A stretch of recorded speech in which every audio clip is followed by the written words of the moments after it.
आपल्यासोबत मंत्री संजय शिरसाट आहेत. काय सांगाल साहेब, आपण प्रभाग क्रमांक 18 मध्ये एक छोटेखानी सभा घेतली, मतदारांना आवाहन केले.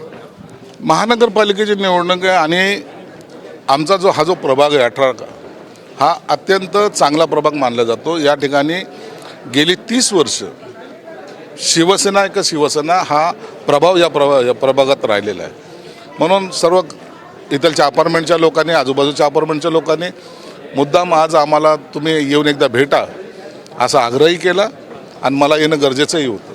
म्हणून आज आलो आहे. आम्ही त्यांना समजवण्याचा प्रयत्न केलेला आहे आणि त्यांनी एकमताने आम्ही तुम्हाला मतदान करणार आहोत असं आश्वासन त्यांनी दिलं. वडील म्हणून लेकीचा प्रचार करताय, काय भावना आहेत? वडील म्हणून नाही, ती एक कॅन्डिडेट आहे. आता माझ्यासमोर नातं महत्त्वाचं नाही, मला पक्षाचा उमेदवार महत्त्वाचा आहे. म्हणून मी एकटीचा नाही, तर हे आम्ही चारही जे जण आहेत उमेदवार त्यांचा प्रचार करतो. आता नातं पक्षाचे. आज जे आहे ते राज ठाकरे, उद्धव ठाकरे, शशिकांत शिंदे वचननामा प्रकाशित करणार आहेत मुंबईत. आता तोच वचननामा काल बी जसं सांगितलं तोच वचननामा. मराठी माणसाला मुंबई बाहेर जाऊ देणार नाही, पाठवणारे हेच, बोलणारे हेच आणि आजही तेच ते पुन्हा रिपिटेशन त्यांच्या भाषणातून होणार आहे. उद्धव साहेबांचे ठरलेले 2-3 टोमणे असतील, शिंदेला मिंदे म्हणतील, काही राजगर्जना करतील आणि त्यांचा जाहीरनामा झाला, ही सभा झाली, त्यांचा प्रचार संपला. याच पद्धतीचा प्रचार करण्याची त्यांची रणनीती असते आणि आता लोक त्याच्यावर आता भाळत नाहीत. मला वाटतं ही त्यांच्या उभाटाची राजकीय अंताची सुरुवात झालेली. अंबादास दानवे यांनी एक ट्विट केलंय आणि घाटीचे डीन जे आहे ते शिवाजी सुक्रे यांच्यावर गंभीर आरोप केला की तुमच्या सांगण्यावरून ते त्यांच्या उमेदवाराला फोन करून अर्ज मागे घ्यायला लावतात. तर याला कुठून काय माहिती काढतात ना, हे यांनाच माहिती. परंतु एक लक्षात घ्या, हे यांचं पद गेल्यानंतर हे बेपान झालेले आहेत, भांबवलेले आहेत, फ्रस्ट्रेशनमध्ये आहेत आणि म्हणून अशा पद्धतीचे वक्तव्य ते करतात. मग जर मी एवढं सगळं फोन बिन केलं तर त्या माणसाने काय फॉर्म वापस घेतला आहे का? नाही ना. कशासाठी हे सगळं तमाशा? पराभव त्यांना दिसतोय आणि ह्या पराभवाचा आता त्यांना माहिती आहे की आपला आता पराभव होणार आहे, म्हणून असे काही कारणं शोधणं हा त्यांचा असलेला उद्योग आहे. आता निष्ठा आणि ताकद दाखवण्याची वेळ आली आहे. धनुष्यबाण त्यांच्याकडे आहे, मात्र खरा बाण आमच्याकडे आहे, असं उद्धव ठाकरे म्हणतात. निष्ठा दाखवण्याची वेळ खरी आता आलेली आहे. एकनाथ शिंदे साहेबांनी ज्या निष्ठेने हे काम केलेलं आहे त्यावर लोकांचा आता विश्वास बसलेला आहे. म्हणून निष्ठा लोकांनी विधानसभेला दाखवली. आम्ही 80 उभे केले, 60 निवडून आले. त्यांनी 100 उभे केले, 20 निवडून आले. हा आमच्यातला फरक आहे आणि म्हणून शिवसेना प्रमुखाचा विचार शिंदे साहेबांनी सोडले नाही, पण उभाटाने सोडले आणि त्यांना आता इतरांची पाय धरण्याची वेळ त्यांच्यावर आलेली. म्हणून आता त्या निष्ठेच्या सर्व आता तुम्हाला दाखले या महानगरपालिका निवडणुकीमध्ये सर्वसामान्य माणूस देईल. संजय राऊत असं म्हणतात की एकनाथ शिंदेंना सोबत घेतल्यामुळं भाजपाला पश्चाताप होते, दिल्लीतील नेत्यामुळं सत्तेत आहेत. अहो, त्यांना काय पश्चाताप होतं? तुम्हाला काय करायचं आहे? तुम्ही काँग्रेसबरोबर होता ना, मारली ना त्यांनी लाथ, असा मागं फिरवून मस्त लाथ मारली ना.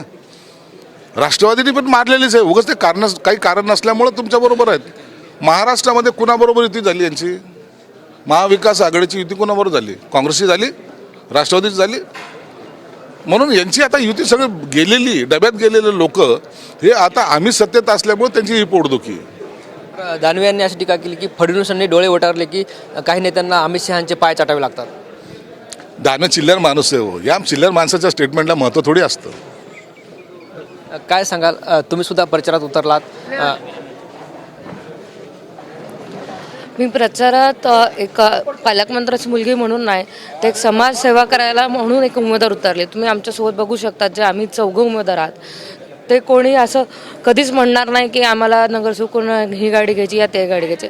सगळ्यांचं एकच ध्येय आहे की ह्या प्रभागाचा विकास आम्ही सगळ्यात जास्त कसा करू, याच्यासाठी आम्ही पूर्ण प्रयत्न करणार आहे. आम्ही चौघं सोबत मिळून काम करणार आहेत. वडिलांकडून जे आहे ते राजकीय बालकडून मिळाले, काय कानमंत्र दिला निवडणुकीचा? वडिलांनी फक्त एवढंच दिलं की तू जनतेची प्रामाणिक सेवा कर, त्याच्यावर जनता तुमच्यावर विश्वास ठेवणार आणि तुम्हाला मतदान करा. काय आव्हान वाटतं, काय असलं आव्हान? आता आव्हान काहीच नाही, आम्हाला पक्का विश्वास आहे. कारण की आज तुम्ही बघू शकता इथलचे जे नागरिक आहे ते स्वतःहून आम्हाला बोलत आहेत की तुम्ही या, आम्हाला भेटा, आम्ही तुमच्यासोबत आहेत. कारण की जे गेल्या काही वर्षांपासून माझे वडील करतात व आम्ही सगळे शिवसैनिक मिळून काम करतो आहे, आज त्याचं कुठेतरी आम्हाला फळ दिसतं आहे की आम्हाला सगळे लोक बोलवत आहेत, आशीर्वाद देत आहेत आणि त्याच्यामुळे आम्हाला पुढे काहीच आव्हान दिसत नाही.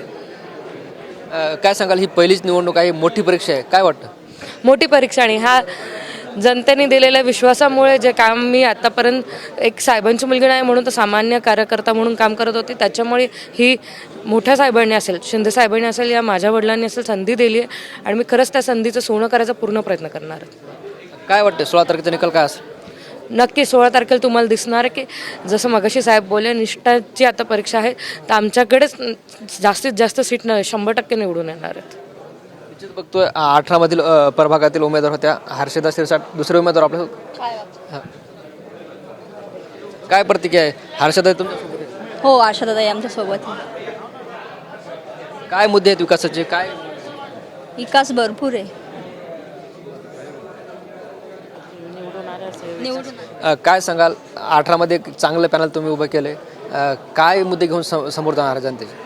आम्ही पालकमंत्री साहेबांनी आम्हाला उभं केलं. नवीन चेहरे म्हणून आम्ही सगळे नवीन चेहरे म्हणून उभं राहिलो.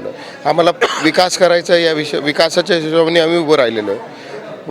18 नंबर वार्डामध्ये आमचा प्रचार जोरात चालू आहे. आम्ही सगळे डोर टू डोर प्रचार करतो आहे आणि जोरदार आम्ही प्रचार करून लोकांच्या मतदानाची मागणी करतो आहे आणि आम्ही 16 तारखेला दाखवू आम्ही धनुष्यबाण काय राहतं हे 16 तारखेला दाखवू. बरं, काय सांगाल? तुमच्या पॅनल म्हणजे हर्षदा शिरसाट आहेत, काय वाटतं? हर्षदाताई शिरसाट आमच्या पॅनलमध्ये आता आहे, पण ती 10-15 वर्षापासून मतदारसंघात पूर्ण लोकविकास कामं करत आहे, तर तिचा अनुभवाचा फायदा आम्हाला होईल. आम्ही पण 30-35 वर्षापासून पक्षासोबत एकनिष्ठ आहोत आणि आम्ही सेवा, सुरक्षा, विकास हे मुद्दे आणि पाणी, रोड, ड्रेनेज, लाईट हे जनतेचे जे निगडीत विषय आहेत ते विषय पूर्णपणे मार्ग लावून हे करू. निश्चित आपण बघतोय छत्रपती संभाजीनगर शहरातील प्रभाग क्रमांक 18 मध्ये जे आहे ते मंत्री संजय शिरसाट यांनी छोटेखानी सभा घेतली आणि यांना सगळं मार्गदर्शन केलं आणि आपल्यासोबत जे आहे ते मंत्री संजय शिरसाट व त्यांच्या कन्या हर्षदा शिरसाट यांच्यासह स्थानिक उमेदवारांनी संवाद साधला.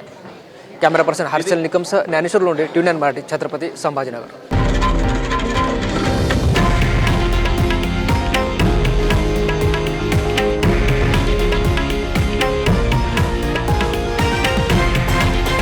हे आहे देशातील नंबर 1 न्यूज नेटवर्क आणि आपण पाहत आहात TV9 मराठी, एकमेव.